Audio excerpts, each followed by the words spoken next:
Halo rekan-rekan muda terkasih, perkenalkan, nama saya Krisdayanti Elizabeth.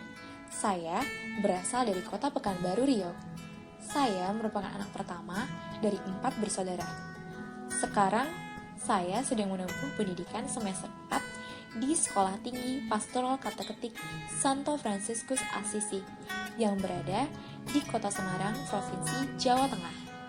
Dalam video ini, saya akan berbagi cerita tentang pengalaman atau cerita yang paling berkesan bagi diri saya sebagai pemenuhan tugas ujian akhir pada mata kuliah Sejarah Gereja Indonesia. Semoga kalian yang menonton terinspirasi dan semakin semangat meraih cita-cita kalian. Semoga berguna ya. Oh iya, bagi teman-teman sekalian, jangan lupa untuk like dan subscribe channel YouTube saya. Terima kasih banyak. Mengenai keutamaan dan martabat, Gereja Katolik membagi keutamaan menjadi 2 bagian besar, yaitu keutamaan manusiawi atau moral dan keutamaan teolog.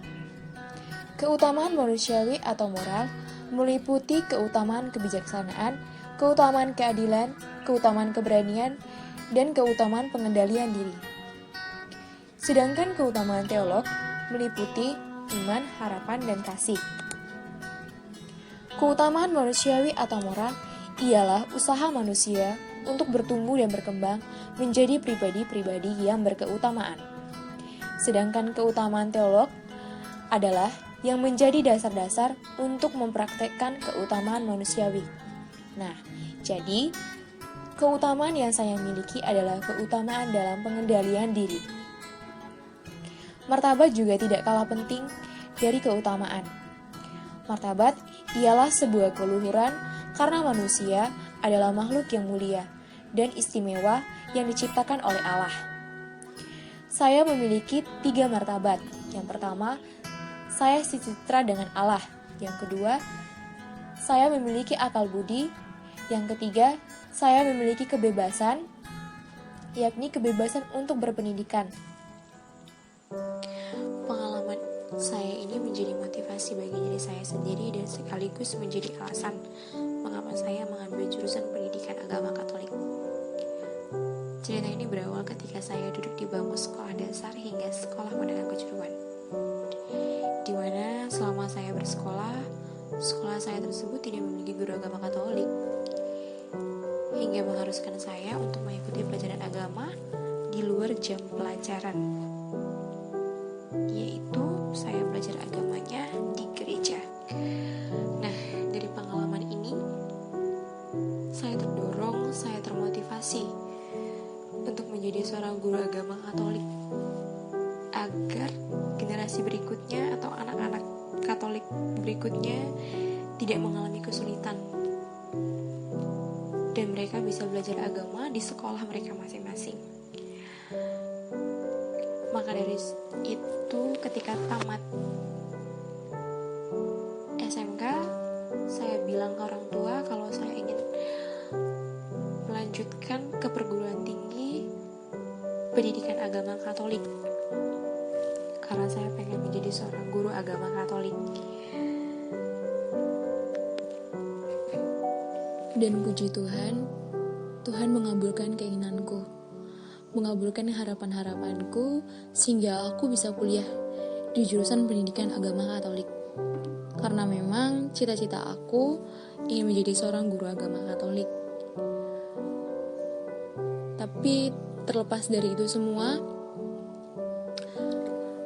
ada keluarga saya yang tidak setuju ketika mereka tahu kalau saya akan mengambil jurusan pendidikan agama Katolik. Kata mereka, kenapa ambilnya pendidikan agama? Kenapa tidak lanjutkan kuliah sekretaris saja? Lebih banyak peluang untuk kerja. Saat itu saya berpikir, saya yang akan menjalaninya, sehingga saya tetap bersikeras untuk tetap mengambil jurusan pendidikan agama. Orang tua saya pun ikut mendukung. Orang tua saya berkata, ikuti kata hatimu jika itu pilihanmu. lakukanlah. Semangat dan banyak berdoa kepada Tuhan. Itu adalah jalan pilihan masa depanmu. Jika menurutmu itu baik untuk masa depanmu, kami sebagai orang tua akan mendukung pilihanmu. Percayakan dan serahkan pada Tuhan. Kata mereka. Kata-kata mereka ini yang membuat saya semakin termotivasi dengan pilihan saya. Banyak dukungan yang saya terima dari teman-teman, sahabat, dan orang-orang sekitar saya pun turut ikut mendukung saya. Mereka ikut bahagia dan bangga ketika mereka tahu saya akan kuliah pendidikan agama. Banyak doa dan harapan yang mereka ungkapkan. Nah, ini yang membuat saya semakin yakin untuk mengambil langkah sukses untuk masa depan saya. Selain dukungan orang tua, ada juga dukungan dari para sahabat, teman-teman. Itu yang makin buat saya semakin yakin. Tetapi pada waktu itu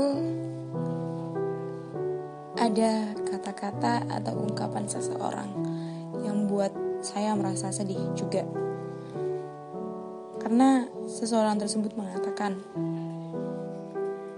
bagaimana mungkin anak seorang tukang bangunan atau kuli bangunan bisa kuliah, dan kuliahnya jauh lagi di kota orang. Bagaimana bisa bapaknya nanti mencukupi biaya kuliahnya, sedangkan bapaknya hanya seorang tukang bangunan. Dari kata-kata seseorang tersebut semakin memotivasi saya untuk bersemangat meraih cita-cita saya.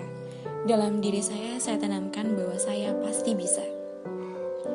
Iman kepada Tuhan membawa saya kepada harapan bahwa Tuhan senantiasa menyertai sepanjang perjalanan hidupku.